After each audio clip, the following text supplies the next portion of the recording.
शुक्र है मैंने अपना second time world youth championship किया है। पाकिस्तान में किया है।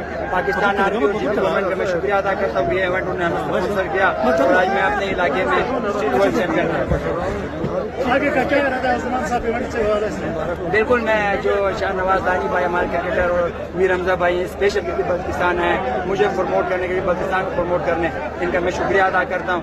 और इसी तरह जो मेरी अब फाइट है मैं पाकिस्तान के शहीदों के नाम करता हूँ उनकी वजह से हम सुकून से रहते हैं। और डेफिनेटली मैं इस टाइम वर्ल्ड यूथ चैंपियन हूँ यूथ चैंपियन हूँ मैं। और उसके बाद इंशाल्लाह मैं जीतूंगा।